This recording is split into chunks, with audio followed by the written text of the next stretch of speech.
সরকার যদি এই দাবি না মেনে নেয়, যদি তারা আমাদের সাথে একমত পোষণ করে তাদেরই যে বক্তব্য ছিল সেই বক্তব্যের প্রতি তারা জনগণের সাথে প্রতারণা না করে, বেইমানি না করে এই দাবি মানে, তাহলে অবশ্যই আমি মনে করি যে বাংলাদেশ সেই সরকার টিকে থাকতে পারবে। যে আপনারা এখানে দেখতে পাচ্ছেন, আমরা বর্তমানে রাজু ভাস্কর্যে অবস্থান করছি। রাজু ভাস্কর্যে গত পরশুদিন থেকে শুরু করে, পরশুদিন বিকাল 3টা থেকে আজকে এখন প্রায় 12টা 1টার কাছাকাছি, 12:30টার মতো বাজছে।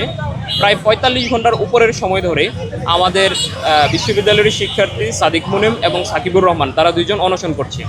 অনশনের আমাদের যৌক্তিক দাবি ছিল যে 3টা দাবির মধ্যে প্রথমত আমাদের যে জুলাই গণ অভ্যুত্থানের যেই জুলাই সনদ ছিল, সেই জুলাই সনদকে গণভোটের মাধ্যমে তো এটা অলরেডি কার্যকর হয়ে যাওয়ার কথা, 70% যেহেতু রায় পড়েছে। কিন্তু আমরা দেখতে পাচ্ছি যে সরকারের সংশ্লিষ্ট দায়িত্বশীল ব্যক্তিবর্গ তারা বিভিন্ন সংবিধানের দোহাই অথবা বিভিন্ন আইন কানুনের ফাঁকফোকর দিয়ে তারা গণভোটকে পাশ কাটিয়ে যেতে চাচ্ছেন।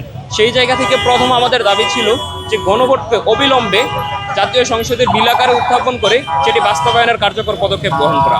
দ্বিতীয় দাবি ছিল গুম এবং অন্যান্য অপরাপর যেই অধ্যাদেশগুলো ছিল, গুম এবং বিভিন্ন ধরনের সংস্কার অধ্যাদেশ যেগুলো ছিল, সেগুলোকে সংসদে বিল আকারে উত্থাপন করে সেগুলোকে বাস্তবায়নের কার্যকর পদক্ষেপ নেওয়া।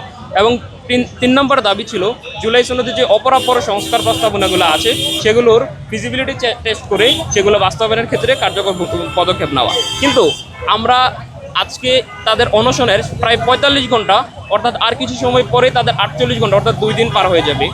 এই দীর্ঘ সময়ের মধ্যে আমরা সরকারের দায়িত্বশীল ব্যক্তিবর্গের কাছ থেকে কোনো ধরনের আশ্বাস, কোনো ধরনের যোগাযোগ, কোনো ধরনের সহায়তার প্রতিশ্রুতি কোনো কিছুই পাইনি। তবে আমরা দেখেছি বিভিন্ন রাজনৈতিক ব্যক্তিবর্গ অথবা বিভিন্ন রাজনৈতিক দল এখানে এসে একাত্মতা পোষণ করেছেন, তাদের সাথে সংহতি জানিয়েছেন। তবে রাজনৈতিক জুলাইয়ের দিকে মানে জুলাইকে কেন্দ্র করে গড়ে ওঠা অনেক লোক অথবা অনেক অ্যাক্টিভিস্ট তারা এখন পর্যন্ত নীরব ভূমিকা পালন করে যাচ্ছেন।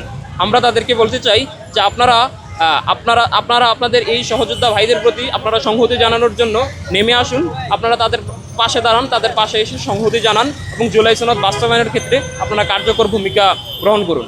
এবং সরকারকে আমরা বলতে চাই যে আপনাদের যে নীরবতা, এই নীরবতার কারণ কি? আপনারা কি এমন কোনো কাঠামোর ভয় পাচ্ছেন যেই কাঠামোর ফলে আপনারা সেই পূর্বের ফেসিবাদের দিকে ফিরে যেতে পারবেন না? আমরা বলতে চাই এই ধরনের আপনারা কোনো জনবিরোধী কোনো সিদ্ধান্ত নেবেন না, বরং 70% যেখানে জনরায় পড়েছে জুলাই সনদের পক্ষে, সেই জুলাই সনদকে আপনারা বাস্তবায়ন করুন এবং বাংলাদেশের আপামর জনসাধারণকে সাথে নিয়ে আপনারা একটা সমৃদ্ধ এবং সুখী বাংলাদেশ গড়ে তোলার জন্য আপনারা কার্যকর পদক্ষেপ গ্রহণ করুন।